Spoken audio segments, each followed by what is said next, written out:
지금 한국 정부가 보이는 빚만 말하고 보이지 않는 빚은 감춥니다. 아니, 정확히는 이건 정부 빚이 아니라 공기업 빚이니까. 이건 지방정부 빚이니까. 이건 미래에 낼 돈이니까 지금 빚은 아니니까. 공식 통계에서 빼버립니다. 혹시 이런 말 들어보셨습니까? 한국은 국가 부채가 아직 선진국보다 낮아서 괜찮다. 뉴스에서도 자주 나오죠. 미국보다 낫다. 일본보다 낫다. 유럽보다도 낫다. 아직 여유 있다. 전문가들도 말합니다. GDP 대비 국가 부채가 50% 정도니까 안전합니다. 다른 나라들은 100%가 넘는데 우리는 아직 멀었습니다. 듣기엔 참 안심이 되죠. 그런데 정말 그럴까요? 오늘 영상에서는 언론이 잘 말해주지 않는 보이지 않는 빚, 그리고 왜 이 빚이 시니어 여러분의 노후를 직접 위협하는지 숫자와 사례를 통해 쉽게 풀어서 알려드리겠습니다. 먼저 우리가 착각하는 부분부터 짚어보겠습니다. 우리는 보통 나라의 빚을 이야기할 때 국가 부채 숫자만 봅니다. 정부가 공식적으로 발표하는 부채 말이죠. 기획재정부에서 발표하는 그 숫자, 신문에 나오는 그 통계. 사람들은 이것만 보고 판단합니다. 아, 우리나라 빚이 이 정도구나. 다른 나라보다 낫네. 그런데 문제는 진짜 위험한 빚은 그 숫자밖에 있다는 겁니다. 이걸 쉽게 비유해 볼까요? 여러분 집에 누군가 찾아와서 재정 상태가 어떻습니까? 라고 물었다고 칩시다. 그런데 여러분이 신용카드 대금 100만 원만 말하고 주택담보대출 2억은 빼먹고 자동차 할부 2천만 원도 안 말하고 보증선 빚 3천만 원도 숨기고 나는 빚이 100만 원입니다. 라고 대답한다면 그게 정직한 대답일까요? 당연히 아니죠. 그런데 지금 한국 정부가 국가 부채를 설명하는 방식이 정확히 이렇습니다. 보이는 빚만 말하고 보이지 않는 빚은 감춥니다. 아니, 정확히는 이건 정부 빚이 아니라 공기업 빚이니까. 이건 지방정부 빚이니까. 이건 미래에 낼 돈이니까 지금 빚은 아니니까. 이런 식으로 분류해서 공식 통계에서 빼버립니다. 그럼 진짜 빚은 얼마일까요? 지금부터 하나씩 파헤쳐 보겠습니다. 첫 번째, 공기업 부채입니다. 한국전력, 한국철도공사, 한국토지주택공사. 이런 이름들 많이 들어보셨죠? 이 회사들이 얼마나 많은 빚을 지고 있는지 아십니까? 2024년 기준으로 주요 공기업 부채만 합쳐도 거의 600조 원이 넘습니다. 한국전력만 해도 200조 원이 넘는 빚을 지고 있습니다. 철도공사, 토지주택공사도 각각 수십조 원씩 빚더미에 앉아 있습니다. 그런데 중요한 건 이 회사들이 망하면 누가 책임지느냐는 겁니다. 회사가 망하면 주주가 손해보는 게 정상 아닙니까? 그런데 공기업은 다릅니다. 주주가 누구죠? 정부입니다. 결국 국민입니다. 이 회사들이 적자를 내고 이자를 못 갚고 원금을 못 갚으면 누가 메웁니까? 세금으로 메웁니다. 실제로 역사를 보면 공기업이 위기에 처할 때마다 정부가 세금으로 자본을 투입했습니다. 공적자금 투입이라는 이름으로요. 그러니까 이건 이름만 회사 빚이지 사실상 나라 빚입니다. 여기서 더 무서운 건 이 빚이 왜 생겼느냐는 겁니다. 공기업들이 방만하게 경영해서? 물론 그것도 있습니다. 하지만 더 큰 이유는 정치적 압력 때문입니다. 전기요금을 생각해 보세요. 한국전력이 적정 원가를 받으려면 전기요금을 올려야 합니다. 그런데 정부는 뭐라고 합니까? 서민 부담이 늘어난다. 안 된다. 그래서 요금을 못 올립니다. 팔면 팔수록 적자가 쌓입니다. 그게 빚이 됩니다. 철도 요금도 마찬가지입니다. 교통 요금도 마찬가지입니다. 정부가 정치적 부담 때문에 요금을 동결하면 손실은 공기업이 떠안고 그 손실은 빚이 되고 그 빚은 결국 국민 세금으로 갚게 됩니다. 이게 조용한 국민 부담입니다. 당장 눈에 안 보이니까 사람들이 모릅니다. 하지만 분명히 쌓이고 있습니다. 그리고 언젠가는 한전이 망하겠네요. 구조조정 해야겠네요. 이런 말이 나올 겁니다. 그때 누가 돈을 댑니까? 세금입니다. 전기요금을 안 올린 대가를 결국 세금으로 내는 거죠. 자, 두 번째 숨겨진 빚. 지방정부 부채입니다. 서울시, 부산시, 경기도. 이런 지방정부들도 엄청난 빚을 지고 있습니다. 2024년 기준 전국 지방정부 부채가 100조 원을 훌쩍 넘었습니다. 이것도 중앙정부 부채 통계에는 빠져 있습니다. 그건 지방정부 빚이니까 별개다. 이렇게 분류하는 거죠. 그런데 과연 별개일까요? 지방정부가 빚을 못 갚으면 중앙정부가 모른 척 할 수 있을까요? 역사적으로 봤을 때 지방정부가 파산 위기에 처하면 결국 중앙정부가 개입했습니다. 왜냐하면 한 지역이 망하면 그 파장이 전국으로 퍼지기 때문입니다. 그래서 이것도 사실상 국가 부담입니다. 더 큰 문제는 이 빚이 왜 생겼느냐입니다. 많은 지방정부가 개발 사업에 뛰어들었습니다. 신도시 만들겠다. 관광단지 조성하겠다. 국제행사 유치하겠다. 처음에는 화려합니다. 언론도 띄워줍니다. 그런데 개발이 끝나고 나면 사람들이 안 옵니다. 땅이 안 팔립니다. 빚만 남습니다. 특히 지방 중소도시는 인구가 급격히 줄고 있습니다. 젊은 사람들은 수도권으로 떠나고 남은 사람들은 고령화되고 세수는 줄어드는데 빚은 그대로 남아 있습니다. 이걸 누가 갚을까요? 결국 남아있는 주민들이 높아진 세금으로 갚게 됩니다. 혹은 중앙정부가 개입해서 전 국민 세금으로 메우게 됩니다. 이것도 조용한 빚의 증가입니다. 그런데 진짜 무서운 건 이제부터입니다. 세 번째 숨겨진 빚. 미래에 약속된 부채입니다. 국민연금, 공무원연금, 군인연금, 사학연금, 그리고 기초연금, 노인 장기요양, 건강보험 적자. 이런 것들이 다 미래에 반드시 지급해야 할 돈입니다. 지금 당장은 공식 부채 통계에 안 잡힙니다. 왜냐하면 아직 지급하지 않았으니까 빚이 아니다. 이런 논리죠. 그런데 과연 그럴까요? 여러분이 은행에 가서 20년 할부로 집을 샀다고 칩시다. 아직 첫 달 할부금만 냈습니다. 나머지 19년 11개월치는 아직 안 냈죠. 그럼 은행에서 이렇게 말할까요? 당신 빚은 한 달치밖에 없어요. 말도 안 되죠. 전체 대출금이 빚입니다. 연금도 똑같습니다. 국민연금이 앞으로 지급해야 할 돈이 얼마인지 아십니까? 전문가들 계산으로는 약 1,000조 원이 넘습니다. 공무원연금, 군인연금까지 합치면 숫자가 더 커집니다. 그런데 이 돈을 낼 수 있는 적립금이 충분히 있을까요? 없습니다. 국민연금 기금이 2050년쯤 고갈된다는 건 이미 공식 전망입니다. 그럼 그때 연금을 어떻게 줍니까? 세금으로 메웁니다. 젊은 세대가 낸 세금으로 노인 세대 연금을 주는 구조로 바뀌게 됩니다. 이게 바로 미래 부채입니다. 지금은 숫자에 안 잡히지만 반드시 지급해야 할 빚입니다. 여기에 기초연금, 노인 의료비, 장기 요양 비용까지 다 합치면 전문가들 추산으로 총 미래 부채가 2,000조 원에서 3,000조 원 사이라고 합니다. 공식 국가 부채의 몇 배가 되는 숫자입니다. 이걸 쉽게 비유해 볼게요. 지금 여러분이 월급 300만 원 받는다고 칩시다. 신용카드 빚이 100만 원이 있습니다.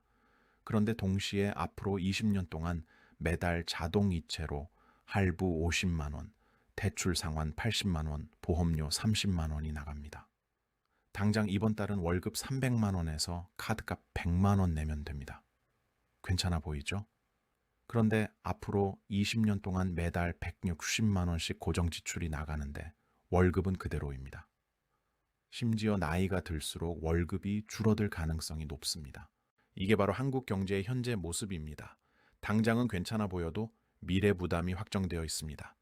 그리고 그 부담을 감당할 성장 동력은 약해지고 있습니다. 자, 여기서 질문이 생기죠. 그래도 나라가 망하겠어? 정부가 알아서 하겠지. 바로 이 생각 때문에 위험이 더 커지는 겁니다. 나라가 당장 망하지는 않습니다. 그건 맞습니다. 하지만 국민 삶이 조용히 무너질 수는 있습니다.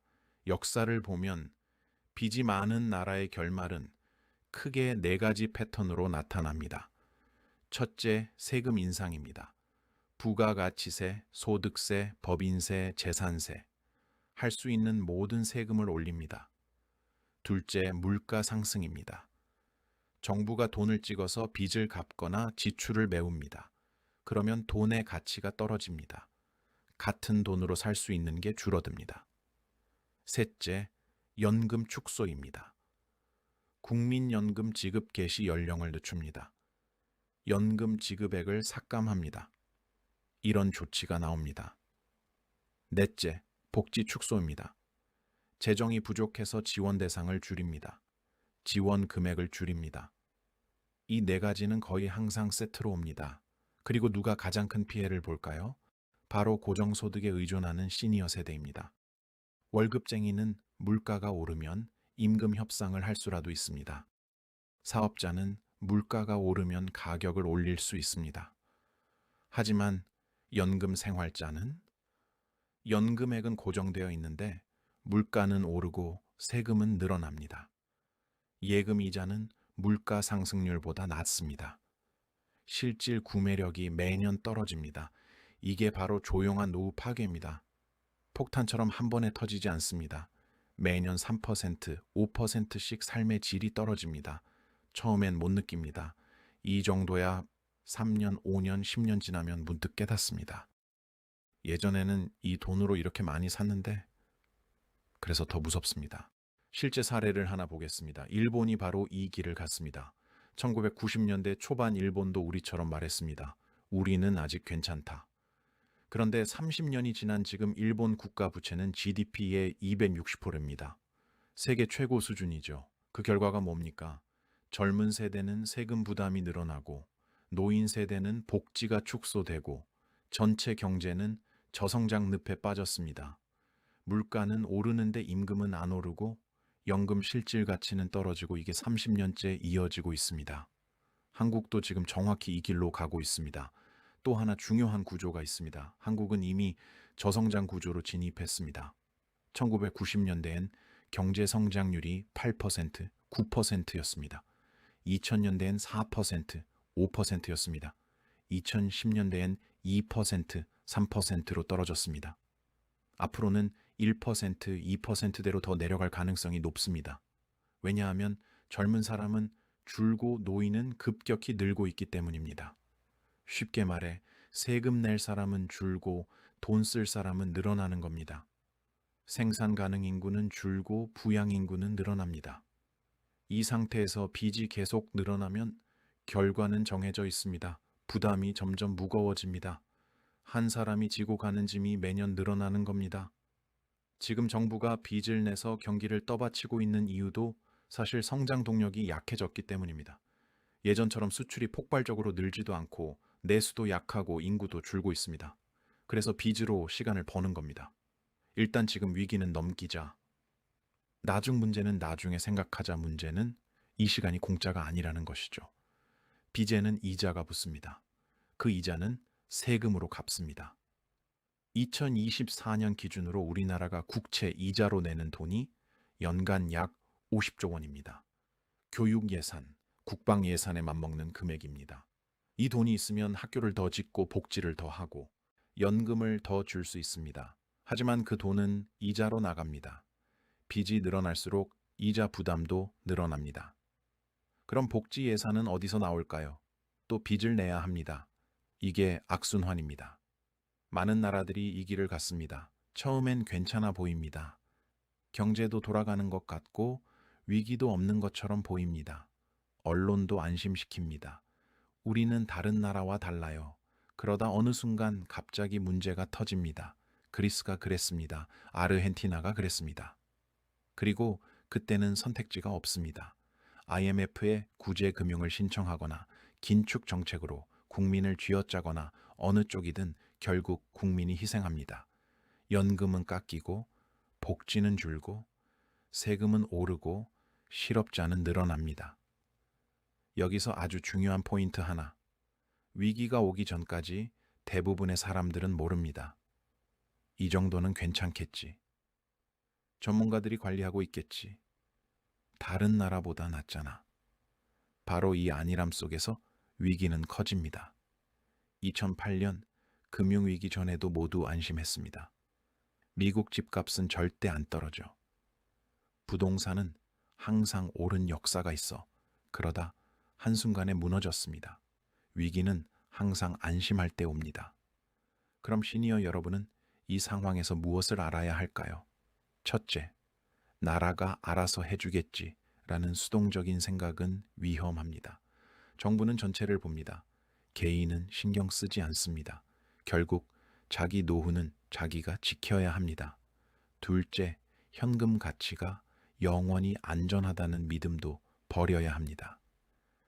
역사적으로 보면 빚이 많은 나라일수록 물가가 오르는 속도가 빨랐습니다. 현금만 쥐고 있으면 구매력이 떨어집니다. 셋째, 부채 문제는 서서히 물가로 해결되는 경우가 많다는 걸 기억하셔야 합니다. 정부 입장에서는 세금 올리는 것보다 물가 올리는 게 정치적으로 부담이 덜합니다. 물가는 조용히 오르니까요. 역사적으로 빚이 많은 나라의 결말은 대부분 비슷했습니다. 공식적으로 파산하지 않더라도 돈의 가치가 떨어지고 국민의 구매력이 무너졌습니다. 우리는 그걸 인플레이션이라는 말로 부르죠. 쉽게 말해 같은 돈으로 살 수 있는 게 줄어드는 겁니다. 1990년대만 해도 자장면 한 그릇이 500원이었습니다. 2000년대엔 2000원이었습니다. 지금은 7000원, 8000원 합니다. 30년 만에 15배가 올랐습니다. 예전엔 10,000원이면 장바구니가 가득 찼죠. 지금은 몇 개 못 삽니다. 이게 바로 빚의 비용입니다. 눈에 안 보이게 국민이 내는 세금입니다. 그리고 앞으로 이 속도가 더 빨라질 가능성이 높습니다. 왜냐하면 숨겨진 빚이 본격적으로 부담이 되는 시기가 이제 시작되기 때문입니다. 2025년부터 베이비 부머 세대가 본격적으로 은퇴합니다. 연금 지급은 폭발적으로 늘어나고 의료비 지출도 급증합니다. 복지 비용은 기하급수적으로 커집니다. 반면 세수는 줄어듭니다. 왜냐하면 젊은 인구가 줄어들기 때문입니다. 세금 낼 사람은 줄고 돈 받을 사람은 늘어나는 정확히 최악의 타이밍입니다. 그래서 앞으로의 경제는 크게 망하지는 않지만 계속 팍팍해지는 구조로 갈 가능성이 높습니다. 한 방에 무너지는 게 아니라 매년 조금씩 삶이 어려워지는 방식입니다. 이걸 이해하시면 앞으로 뉴스가 다르게 보일 겁니다. 정부가 추경 예산 편성한다? 빚이 늘어난다는 뜻입니다. 복지 확대 발표한다? 미래 부담이 증가한다는 뜻입니다. 전기요금, 가스요금, 교통요금 인상한다? 숨겨진 부채 청구서가 날아온다는 뜻입니다. 국민연금 개혁 논의한다? 지급액을 줄이거나 수령 시기를 늦추려는 신호입니다.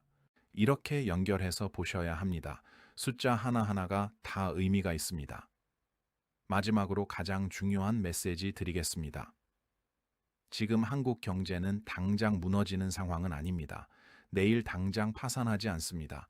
다음 달에 위기가 오지 않습니다. 하지만 조용히 부담이 누적되는 구조로 이미 들어섰습니다. 이게 가장 위험한 단계입니다. 사람들이 안심할 때 위험은 가장 커집니다. 개구리를 뜨거운 물에 넣으면 바로 뛰쳐나옵니다. 하지만 찬물에 넣고 서서히 온도를 올리면 개구리는 죽을 때까지 못 느낍니다. 지금 한국 경제가 정확히 이 상태입니다. 온도가 서서히 올라가고 있습니다. 여러분은 이 온도 변화를 느끼셔야 합니다. 다음 영상에서는 이런 구조 속에서 시니어가 자산을 어떻게 지켜야 하는지 구체적인 전략을 알려드리겠습니다. 위기 때 부자들은 무엇을 먼저 지키는지, 반대로 서민들은 왜 자산을 잃는지 역사적 사례와 함께 쉽게 풀어드릴 예정입니다. 현금, 부동산, 주식, 금 각각의 자산이 물가 상승기에 어떻게 움직이는지, 연금에만 의존하면 왜 위험한지, 그리고 지금 당장 무엇을 준비해야 하는지 실전 가이드를 드리겠습니다. 여러분, 경제는 숫자가 아니라 삶의 문제입니다. 통계청 발표, 정부 브리핑, 이런 건 그냥 숫자일 뿐입니다. 중요한 건 그 숫자가 여러분 삶에 어떤 영향을 미치느냐입니다. 이 변화들을 이해하는 순간 노후를 지킬 힘이 생깁니다. 모르면 당합니다. 알면 준비할 수 있습니다. 도움이 되셨다면 구독과 좋아요로 함께 해주세요. 알림 설정까지 해두시면 다음 영상을 놓치지 않으실 겁니다. 여러분의 노후를 지키는 경제 이야기 앞으로도 계속 전해드리겠습니다. 오늘도 시청해주셔서 감사합니다.